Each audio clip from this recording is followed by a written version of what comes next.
So that first trail that cuts through the woods, that leads out over here. So if we come down here, that trail leads out right here. So this is like a converging point of trails right here. And then this leads us up to our first linear danger area, a set of railroad tracks.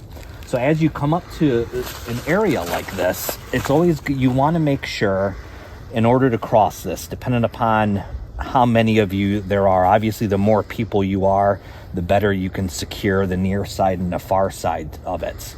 But in our example, it's just the two of us doing this, right? So the way that you would want to set this up is about 15 or 20 yards out from the area, if you're able to. This is the point where you want to go ahead and do a security halt to try to start getting an idea. Because as you can see here, we can see the immediate area for where these tracks cross in front of us. So you kind of get an idea here. This is where you do that security halts and you perform your SILs, your stop, look, listen, smell. Okay. Usually you would do that, in a perfect world, you would do that for maybe 10 or 15 minutes. Let the woods come completely quiet and see what you can detect. If somebody has a camp nearby, you're probably going to be able to smell fire, what they were cooking, coffee. I mean, I can smell coffee from a pretty far away. Yeah, you know, somebody who smokes a cigarette or smokes a cigar, very distinctive smells. Right. You may be able to pick that up, and you're like, all right, somebody's in the general immediate area. So you're going to end up having to proceed with caution, trying to detect where the smell is coming from. Or maybe you hear something. Maybe you hear rustling. Or maybe you see activity of recent, foot traffic through here. I mean, we just had snow 2 days ago, so you would be able to detect recent movement in the area from that perspective. So when you're performing that security halts and you're doing your SILs, you're literally just squatting down, taking a knee, and you're just taking it in. If it's just the two of us, I would focus on one side, you would focus on the other. I was just going to ask that. If we split and then I look down to the left, you look down to the right. Exactly, because that's going to play into, once we've determined that, hey, we performed our SILs, we've detected nothing. Right. We now want to make sure we're going to start moving up then to our crossing. But as we do so, we're going to do it one person at a time. So what I'm going to do is I'm going to come up, obviously quietly. You're going to slow it way, way down. And the purposes of explaining it, we're not going to take 10 or 15 minutes to do it for the video. Right. So you're going to work your way up quietly, providing yourself some concealment to a specific spot where you can go ahead, get a better view down both sides. We're essentially securing this area is what we're trying to do. I would end up signaling for you to come up behind me, and this is all going to be done with not saying anything. Once we deem it safe to cross, you're going to provide the near side security while I make my way to the far side to start setting up the far side security. Because at that point, I'm setting up security to make it safe for you to cross now. Okay. But what we're going to do is, as I'm doing that, so we are going to decide ahead of time, hey, as I cross, I'm going to be providing my own security crossing looking that way. You're going to be providing security for me looking that way. Okay. So that way we have both avenues covered. Right. If there were more people with us, it's easier to do.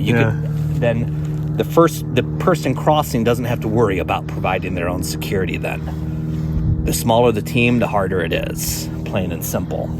That's why they say the lone wolf is never gonna survive. It's too hard.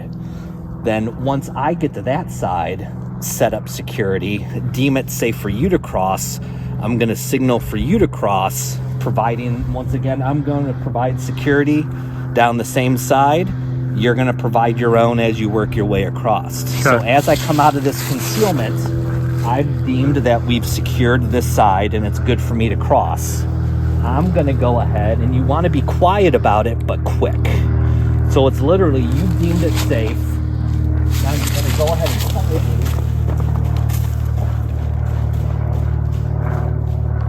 get to a point of concealment.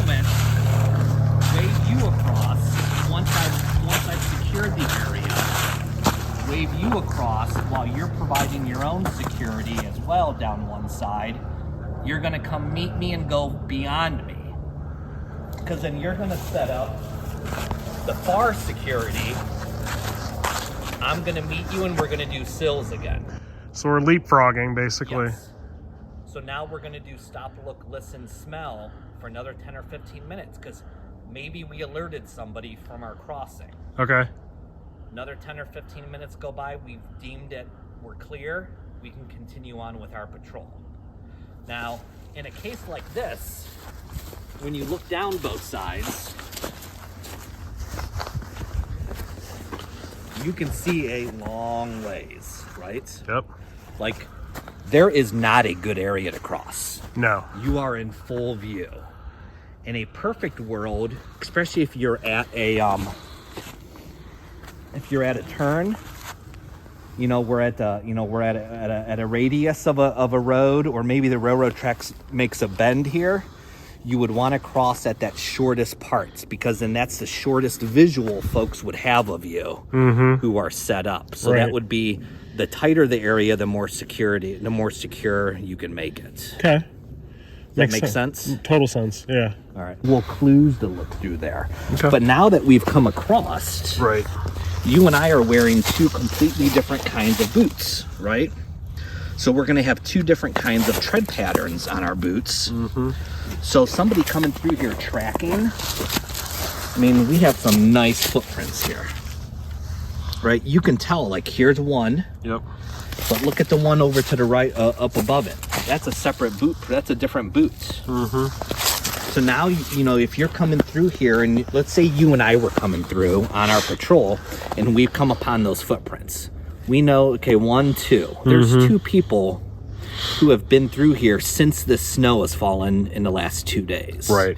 That's a visual tracking clue that, hey, these footprints are going that direction. You know, we don't see anything coming the other direction. So they've come in this way, but we have no idea where they've come out. So that right there, if in a security patrol manner, somebody's been on your property. And it's not you, because those aren't your boot prints. Right. So now that becomes an avenue of, now you know, okay, we have, you know, somebody has come through the perimeter, if you want to say it that way, and they're actively on your land. They may not be on your land right now, but they might be. So you would want to conduct yourself appropriately to it. Now you're really going to start slowing things down, because now you're in tracking mode now. Where if we didn't see that, we're in our normal posture then. We're in a little bit more of a relaxed posture. That's right. So we're in an area where there's something that doesn't belong in this area. Right. Okay. So, and these are things that we're looking for. We're looking for these visual indicators of activity. So there is something in the general vicinity that does not belong here. okay. The point is to be able to identify it. Right. You know, you wouldn't necessarily know that there's something here, but this is part of that scanning. Yeah. You know, looking. And when you're scanning, you know, obviously you have your immediate, your medium, and your far away. And a lot of times when folks scan, there's different schools of thought on it. A lot of it's just how your brain works and analyzes information. But, you know, most people they'll start with looking further away and then working their way up to right in front of them and then move on. And then the scanning of going, you know, most of us we're going to scan left to right. That's a natural thing. Anytime you're looking at something, you go left to right. Get in the habit of going going the opposite way of your normal scanning, because you pick different things out. Right. So as we're walking through here, and you said to me that you noticed something. What did you notice? Yeah, so here, why don't you take the camera. And so I was up behind you, you were up ahead, and I was scanning. And what I'm looking for is, I'm looking for something that is not natural looking, that's man-made. Right. That is possibly a different color. It could be camouflage, but it'll still be a little bit different than the environment. Correct. And as I scanned, I saw that dark object that stood out to me. And it's just right over that rise. And the rise is starting to go down. And it's behind a tree. And I don't know how well you folks can see that. From my eye, it looks like it is some type of blind. So this is a good point, the fact that you used your rifle scope to help identify something, because a lot of times, and this is an argument a lot of folks have, is, you know, should you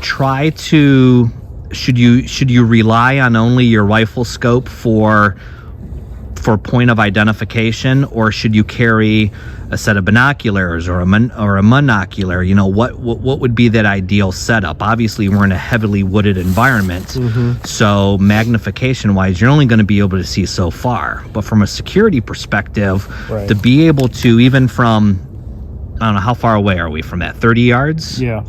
To be able to get a little bit of a closer view so that we can now start working identifying that. So what we would want to do, and you did this right off the bat, I said, well, you know, once we identified that there was something there and pointed it out, you made a beeline for it. Right? The easier way of, or the better way of doing it, the more secure way of doing it is, we don't know if it's occupied or not. True.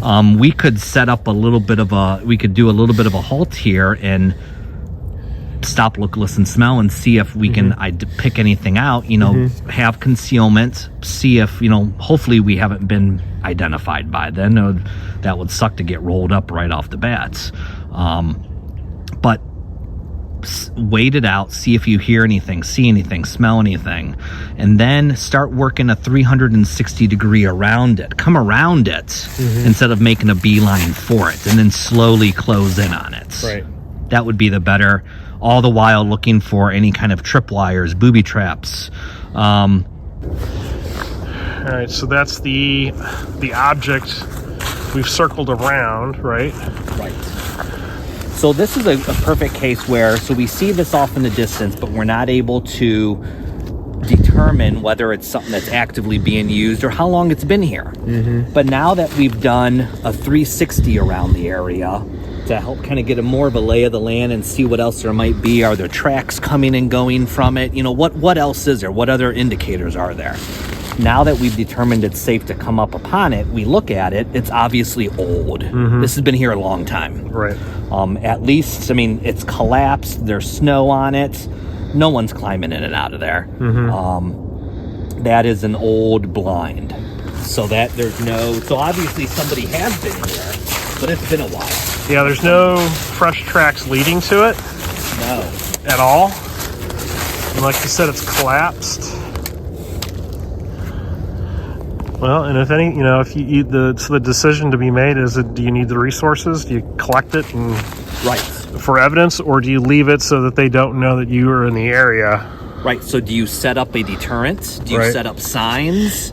Do you set up game cameras on it? Like what approach do you want to take to this? Right. Do you want to report this to the sheriff's department, or do you just want to notate it to be like, all right, I know somebody's been on the backside of my property? Because if you do collect it up, then they know you know, which isn't a bad thing.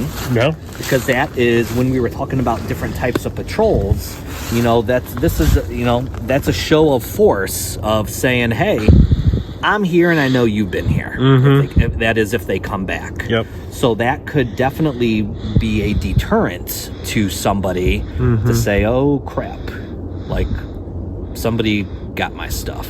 Yeah, you'll do the same thing with hunting. You know, if you got land and someone's hunting your property and they put up a tree stand, well, you cut a couple straps. Right. And then when they come back, they're like, oh crap, I've been caught. Knows. Right, I better get out of here. Yeah. Or put up a sign. Maybe have some laminated signs made up that say, smile, you're on camera. You know? I mean, Yeah, that's a good idea. Because all of a sudden they'll be like, oh, like. Yeah, they're looking around. Yep. Right. So cool. That's.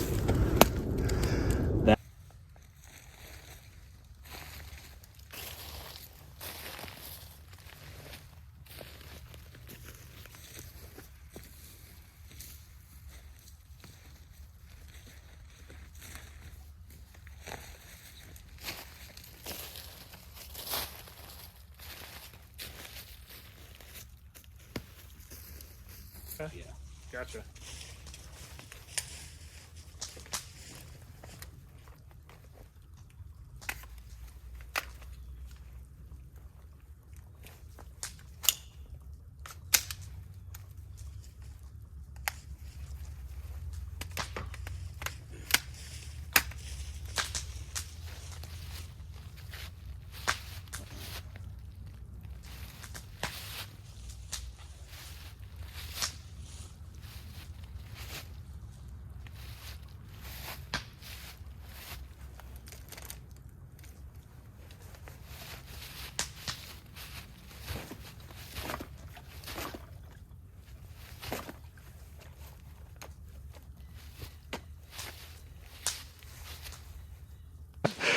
All right, guys, we're back.